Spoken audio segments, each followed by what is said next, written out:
جو ڈاکٹر صاحب پر اس لاہور کے کلندر پر لوگ اعتراض کرتے ہیں، ان لوگوں کو بھی میں نے دیکھا ہے کہ وہ ڈاکٹر صاحب کے شعر پڑھتے تھے. اور ہمارے آقائے نعمت سیدی مرشدی حضور مفتی اعظم رحمت اللہ تعالی علیہ کے سامنے جب یہ شعر پڑھا جاتا تو حضور مفتی اعظم فرماتے کہ اقبال کی مغفرت کے لیے یہی شعر کافی ہے. کون سا شعر؟ کی محمد سے وفا تو نے تو ہم تیرے ہیں، یہ جہاں چیز ہے کیا لوح و قلم تیرے ہیں. یہ ڈاکٹر صاحب نے بڑی بڑی شاعری کی ہے، ان کی نعتیہ شاعری. بلکہ میں نے ایک بہت بڑے مفکر سے پوچھا تھا کہ ڈاکٹر اقبال کے بارے میں آپ کیا کہتے ہیں، تو انہوں نے فرمایا وہ رات کا صوفی تھا اور دن کا مفکر تھا. وہ ڈاکٹر اقبال جس نے ہندوستان میں آزادی کی روح پھونکی، وہ ڈاکٹر اقبال کے بارے میں بہت سی باتیں کہی جاتی ہے، لیکن میں ان سب باتوں پر توجہ نہیں کرتا. ایک بات بتاتا ہوں اقبال کے بارے میں جو کتابوں میں لکھی ہوئی ہے. لکھنے والے نے کہاں تک لکھا یہ وہ جانے، بیان کرنے والے نے کہاں تک بیان کیا وہ جانے، لیکن غور سے سنیں جو کہنا چاہتا ہوں. ڈاکٹر اقبال کے بارے میں ایک روایت آئی ہے. ڈاکٹر اقبال کے خادم تھے، ڈاکٹر اقبال کے خادم تھے، ان کا نام تھا علی بخش. ان کا کیا نام تھا؟ علی بخش. اس کا مطلب خادم کٹر سنی تھا، اس لیے کہ اس کا نام تھا علی بخش. علی بخش دوسروں کے یہاں شرک ہے. ویسے شرک کی مشین گن چلانے والوں کی اس دور میں نئی پیدائش، وہ نوزائیدہ تھے اس وقت، تو اس لیے جلدی سے لوگوں پر ان کے اثرات مرتب نہیں ہوئے تھے. تو علی بخش حضرت ڈاکٹر اقبال کے یہاں خدمت کرتے تھے. علی بخش کا کہنا ہے کہ ایک رات ڈاکٹر صاحب نے مجھے آواز دی، علی بخش ادھر آ.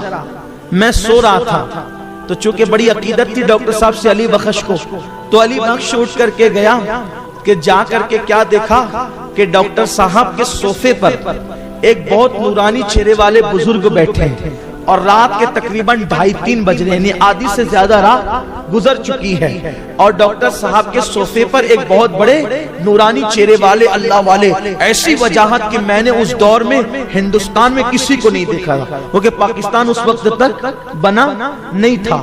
تو میں نے اس وقت تک ہندوستان میں اتنا نورانی چہرہ میں نے کسی کا نہیں دیکھا تھا، لاہور میں بھی اتنا حسین میں نے کسی کو نہیں دیکھا تھا. علی بخش کہتے ہیں لیکن میں نے یہ بھی منظر دیکھا ابھی تک کبھی نہیں دیکھا تھا کہ ڈاکٹر اقبال کے پاس جنا آتے تھے نا، جس کو لوگ محمد علی جنا کہتے ہیں، وہ بھی ہاتھ باندھ کے کھڑے رہتے تھے. نہرو وغیرہ آتے تھے نا، تو وہ لوگ بھی جو ہے وہ ڈاکٹر صاحب کے سامنے بہت زیادہ بولنے کی ہمت نہیں کرتے تھے. یعنی گاندھی جیسے لوگ بھی ڈاکٹر صاحب کے ساتھ بہت تعظیم سے پیش آتے تھے.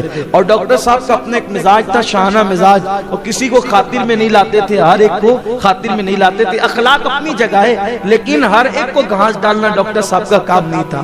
لیکن میں نے یہ منظر اپنی آنکھ سے دیکھا. علی بخش کہتے ہیں کہ ڈاکٹر صاحب کے صوفے پر بزرگ بیٹھے اور ڈاکٹر صاحب ان کے پیر دبا رہے ہیں. ڈاکٹر صاحب ان کے ڈاکٹر صاحب کا پیر دبانا کوئی معمولی چیز نہیں تھا کسی کے. میں دیکھ کر کے حیران رہ گیا کہ یہ کیا منظر ہے. ڈاکٹر صاحب نے کہا علی بخش ایک کام کرو، باہر جاؤ اور باہر جا کر کے جو ہے وہ لسی لے کر کے آؤ، 3 گلاس لسی لاؤ. میں نے سوچا یہ رات کے اتنے 3 بج رہے ہیں اور لاہور میں ابھی سب سونا ہو گیا ہوگا اور یہ ان کو لسی کی سوج رہی ہے. لیکن علی بخش تھا بڑا وفادار، کہا ٹھیک ہے لے کر آتا ہوں. کہتے ہیں جیسے میں گھر کے باہر نکلا، برسوں سے میں اقبال کے گھر میں رہتا تھا، لیکن جیسے ہی گھر کے باہر نکلا تو میں نے دیکھا کہ قریب میں ایک نئی دکان کھلی ہے لسی کی. ایسا لگتا تھا جیسے آج ہی رات کھلی ہے لسی کی دکان. اور لسی کی دکان پر بہت نورانی چہرے والے بزرگ، جیسا چہرہ وہاں تھا ایسا ہی کم و بیش یہاں بھی تھا، اور وہ لسی بنا رہے تھے. میں گیا اور پیسے نکال کے کہا کہ 3 گلاس لسی. انہوں نے 3 گلاس لسی دی اور کہا یہ پیسے لے جاؤ. اس سے پہلے کہ میں بتاتا میں کون ہوں اور میں کہاں سے آیا ہوں، انہوں نے خود کہا اقبال کے ساتھ ہمارا حساب کتاب چلتا رہتا ہے، تم یہ پیسے لے جاؤ، ہم حساب کر لیں گے، ہم حساب کر لیں گے، لے جاؤ. اقبال کے ساتھ ہمارا حساب چلتا رہتا ہے. کہتے ہیں کہ میں لسی لے آیا. لے آنے کے بعد لا کر کے جیسی رکھا تو مجھ سے ڈاکٹر صاحب نے کہا جاؤ.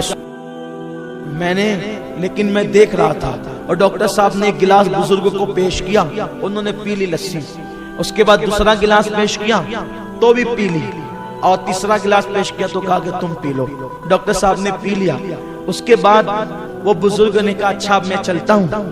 وہ بزرگ جب جانے لگے تو پھر مجھے علی بخش کہہ کر کے ڈاکٹر صاحب نے آواز دی، علی بخش ادھر آؤ اور بزرگ کو باہر تک پہنچا دو۔ تو میں بزرگ کے پیچھے پیچھے ہو لیا، جیسے بزرگ نے باہر قدم رکھا ایک روشنی چمکی، میری آنکھیں چوندیا گئی اور وہ بزرگ غائب ہو گئے۔ میں آیا اور آنے کے بعد میں نے ڈاکٹر صاحب کو کہا، کیونکہ اب میں گھوم گھام کے باہر آیا تھا، وہ جو نئی دکان کھلی تھی وہ کوئی دکان نہیں تھی۔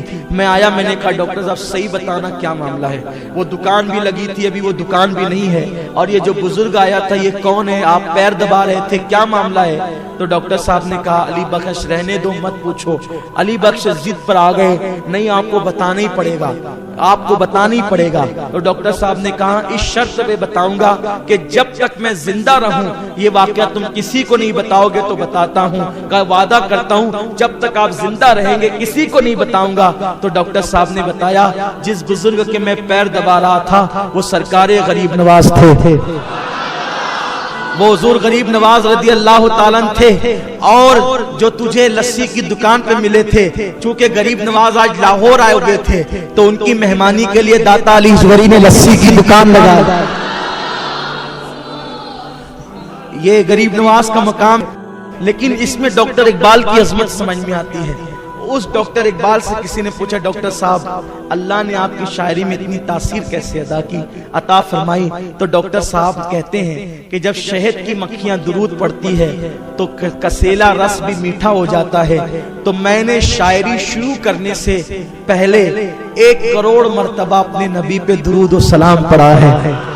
اس درود کی برکت ہے کہ اللہ نے میری شاعری کے اندر یہ رنگ پیدا کر دیا ہے۔ اگر ہم بھی چاہتے ہیں کہ ہمارے اندر بھی کوئی رنگ پیدا ہو تو ہم بھی درود شریف کی عادت ڈالیں اور درود شریف کثرت سے پڑھنے کی کوشش کریں۔ اللہ تعالیٰ مجھے آپ سب کو درود شریف کثرت سے پڑھنے کی توفیق